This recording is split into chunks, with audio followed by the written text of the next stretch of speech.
آپ کے ساتھیوں نے بتایا اور ہم تک یہ معلومات پہنچائیں۔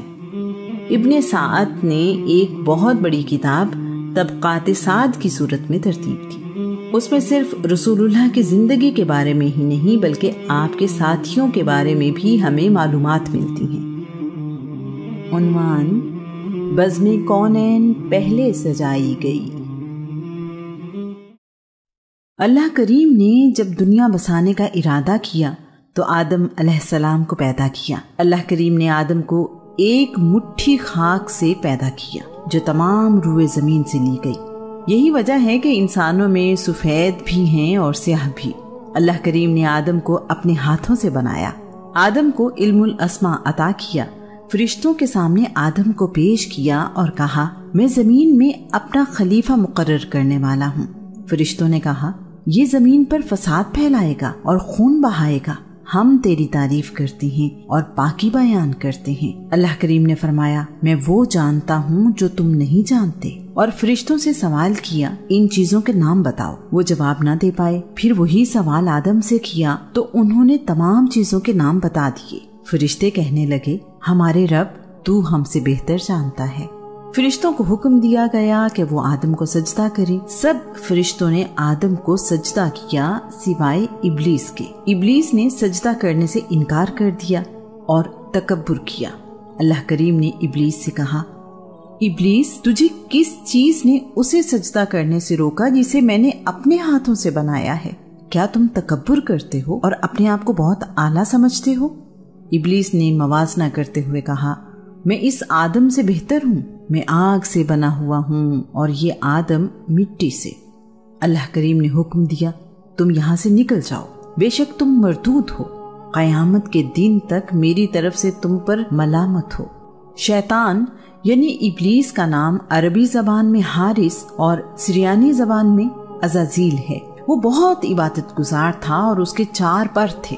وہ اپنا مقام اور رتبہ سب سے بلند سمجھتا تھا۔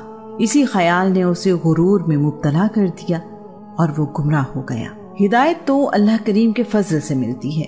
ابلیس کے معنی ہے سرکش، فسادی یعنی فساد پھیلانے والا۔ اللہ کریم کا حکم نہ ماننے کی صورت میں دھتکارا گیا۔ اس نے آدم کو سجدہ کرنے سے انکار کر دیا، پھر اس غلطی پر شرمندہ ہونے کی بجائے اپنے عمل پر فخر کرتے ہوئے کہنے لگا، اللہ کریم، مجھے اس دن تک مہلت عطا کر جس دن لوگ دوبارہ زندہ کیے جائیں گے۔ اللہ کریم نے فرمایا، تمہیں روز قیامت تک مہلت دی۔ اس پر ابلیس خوش ہوا اور دعویٰ کیا، کائنات کے مالک، تیری عزت کی قسم، میں سب لوگوں کو گمراہ کرتا رہوں گا سوائے ان بندوں کے جو نیک اور صالح ہیں۔ ابلیس کو جنت سے نکال دیا گیا، وہ سرکش اور باغی ہو گیا اور دشمنی پر اتر آیا۔ آدم اور اماں حوا جنت میں رہنے لگے۔ انہیں منع کیا گیا کہ وہ ایک خاص درخت کا پھل، مختلف روایات کے مطابق انگور، زیتون، انجیر یا گندم میں سے کوئی ایک پھل نہیں کھائیں گے۔ انہوں نے غلطی کی اور اس کا پھل کھا لیا۔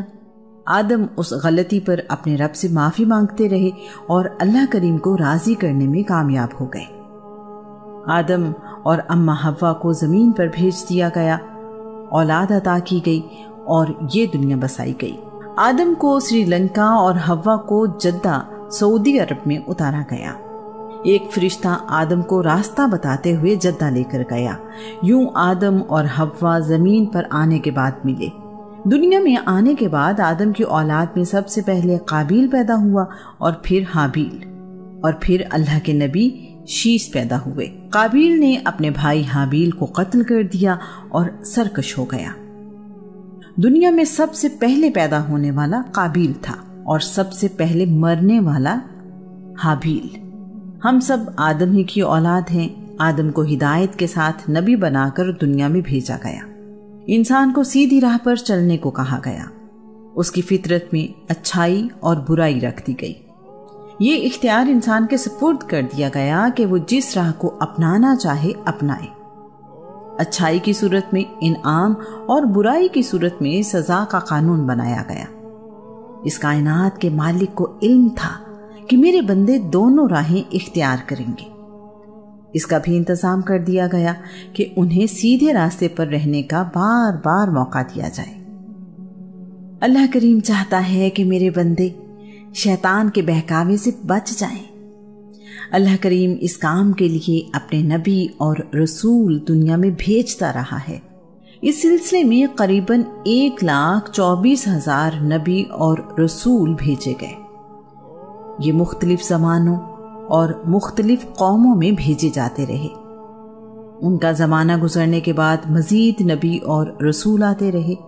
محمد رسول اللہ صلی اللہ علیہ وآلہ وسلم کی آمد سے پہلے تمام نبی اور رسول کسی خاص زمانے اور قوم کی طرف بھیجے گئے۔ اللہ تعالیٰ کا فرمان ہے، کوئی قوم ایسی نہیں جس میں نبی یا رسول نہ بھیجا گیا ہو۔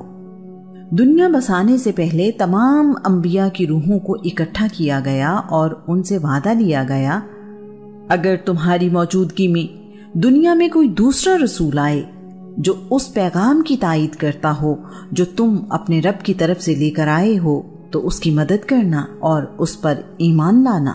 اس آیت کو آیت میثاق کہتے ہیں۔ رسول اللہ کے دنیا میں آنے سے پہلے تک ہر نبی اور رسول اپنی قوم سے بھی یہ وعدہ لیتا رہا۔ یہی ذمہ داری ان نبیوں اور رسولوں پر ایمان لانے والوں کی تھی۔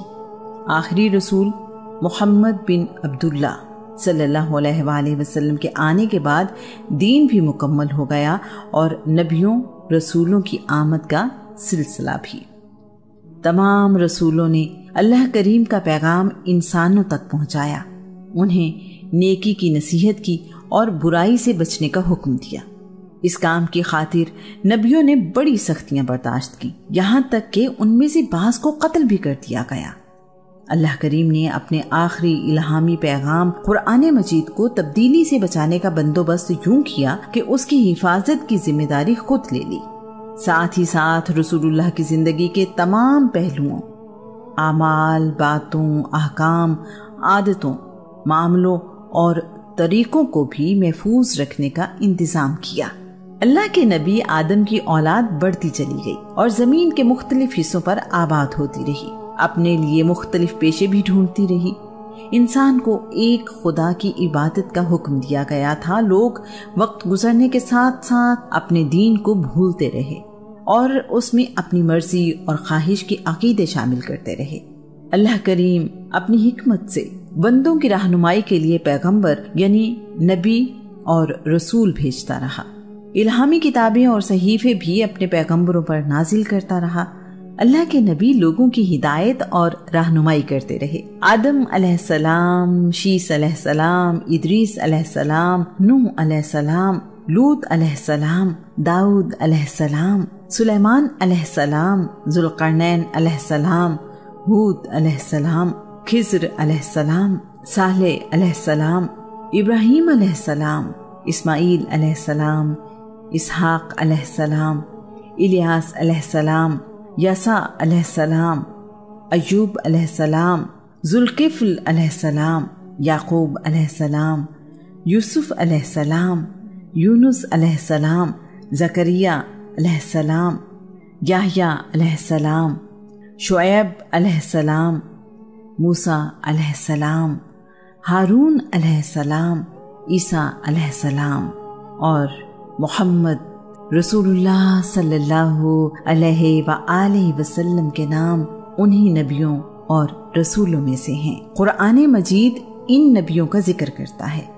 رسول اللہ کا نام محمد قرآن مجید میں 4 مرتبہ پکارا گیا ہے۔ قرآن مجید میں سب سے زیادہ ذکر اللہ کے نبی موسیٰ کا ملتا ہے۔ جب ایک نبی کی نبوت کا زمانہ ختم ہوتا تو اور نبی دنیا میں بھیج دیا جاتا۔ اللہ کریم کے بھیجے ہوئے نبیوں میں جناب نوح کو نمایاں مقام حاصل ہے۔ نوح کا پورا نام نوح بن لمق ہے۔ ان میں وفاداری اور رواداری بہت زیادہ تھی۔ انہوں نے مشکل سے مشکل حالات میں بھی صبر اور شکر کا دامن ہاتھ سے نہیں چھوڑا، اس لیے قرآن مجید میں انہیں عبد الشکور یعنی اللہ کریم کا شکر گزار بندہ کہا گیا۔ ان کی قوم بتوں کی عبادت کرتی تھی، جن میں یغوث، یعوق، نصر، ود اور سوا بڑے بت تھے۔ نوح علیہ السلام نے اپنی قوم کو ایک خدا کی عبادت کرنے اور گمراہی چھوڑنے کو کہا تو اس کی قوم نے جس رویے کا مظاہرہ کیا، قرآن پاک اس کے بارے میں یوں کہتا ہے، اس کی سرکش قوم کے ایک گروہ نے کہا، یہ نوح تمہارے ہی جیسا ایک عام انسان ہے جو تم پر برتری چاہتا ہے، یہ رسول نہیں۔ اگر اللہ رسول بھیجنا چاہتا تو فرشتوں کو انسانوں کی حیثیت سے نازل کرتا۔ توحید کی یہ بات تو بڑی ہی عجیب ہے جو ہم نے اپنے بزرگوں سے آج تک نہیں سنی۔ اس شخص کو جنون ہو گیا ہے اور بہکی بہکی باتیں کرتا ہے۔ تم کچھ عرصے تک اس کے انجام کا انتظار کرو۔ اللہ کے نبی نوح نے 480 سال کی عمر میں نبوت کا اعلان کیا۔ نوح علیہ السلام نے اپنی قوم کو 120 سال اللہ کی راہ پر آنے کی تبلیغ کی، لیکن صرف 80 لوگ ہی ان پر ایمان لائے۔ قرآن پاک اس بارے میں فرماتا ہے، تو اس کی قوم کے کافر سربراہوں نے کہا، ہم دیکھتے ہیں کہ تم ہمارے ہی جیسے بشر ہو، اور جن لوگوں نے تمہاری پیروی کی ہے سرسری نظر میں وہ سب معاشرے کے بے حیثیت لوگ ہیں، اور ہم دیکھ رہے ہیں کہ تمہیں ہم پر کوئی فضل و کمال حاصل نہیں، بلکہ ہم تو تمہیں جھوٹا سمجھتے ہیں۔ اس کے بعد نوح کی قوم ان سے کہتی تھی کہ ہم ان کے ساتھ بیٹھیں جنہیں ہم دیکھنا بھی پسند نہیں کرتے، ہم بڑی بڑی حیثیت اور مقام کے لوگ ہیں، ہم تم پر ایمان کیوں لائیں؟ پھر کہنے لگے، اے نوح تم نے ہم سے جھگڑا کیا، بلکہ بہت ہی زیادہ جھگڑا کیا ہے، تو جس عذاب سے تم ہمیں ڈرا رہے ہو لے آؤ وہ عذاب اگر تم سچے ہو۔ نوح اپنی قوم کو سمجھاتے رہے، لیکن قوم نوح نے ان کی ایک بات نہ سنی۔ انہیں اللہ کریم کی طرف بلایا جاتا تو وہ کانوں میں انگلیاں ٹھونس لیتے تھے۔ جب ان میں سے کوئی مرنے لگتا تو وہ اپنی اولاد کو وصیت کرتا کہ نوح پر ایمان نہ لانا۔ اللہ کریم نے اپنے نبی کو بتایا کہ جو لوگ ایمان لا چکے ہیں اب ان کے سوا اور کوئی ایمان نہیں لائے گا، لہٰذا جو کچھ وہ کر رہے ہیں ان سے آپ غمزدہ نہ ہوں۔ جب نوح کی عمر 600 سال ہوئی تو اللہ کریم نے اپنے نبی کو حقیقت بتا دی کہ اب اس قوم کا انجام قریب ہے۔ نوح کو حکم دیا کہ وہ ایک کشتی تیار کریں جسے سفینہ نوح کہا جاتا ہے۔ یہ بھی کہا گیا کہ ظالموں کے بارے میں اللہ کریم سے کوئی بات نہ کرے، بے شک وہ غرق کر دیے جائیں گے۔ تمام لوگ جو ایمان لائے ہیں انہیں اور تمام جانوروں کا ایک ایک جوڑا اس کشتی میں سوار کریں۔ نوح اپنے رب کے حکم کے مطابق کشتی بنانے میں مصروف ہو گئے تو ان کی قوم کے لوگ ان کا مذاق اڑاتے ہوئے کہتے تھے، نوح کیا تم نے کاروبار نبوت چھوڑ دیا ہے اور اب ترخان بن گئے ہو؟ اے دیوانے، کشتی سمندر پر چلتی ہے، خشکی پر نہیں۔ تم خشکی پر اتنی بڑی کشتی بنا رہے ہو، اس کے لیے سمندر کہاں سے لاؤ گے؟ اللہ کریم اس بات کو یوں بیان کرتا ہے، نوح کشتی بنانے لگے، ان کی قوم کے سردار جب بھی ان کے قریب سے گزرتے تو مذاق اڑاتے۔ فرمایا، اگر تم ہمارا مذاق اڑا رہے ہو تو ایک وقت آئے گا ہم تمہارا مذاق اڑائیں گے جس طرح تم ہمارا مذاق اڑا رہے ہو۔ تم خشکی پر اتنی بڑی کشتی بنا رہے ہو، اس کے لیے سمندر کہاں سے لاؤ گے؟ ضرورتیں لاتعداد تھیں تو خدا بھی لاتعداد تھے۔ ابراہیم نے ان بتوں کی عبادت کرنے سے انکار کیا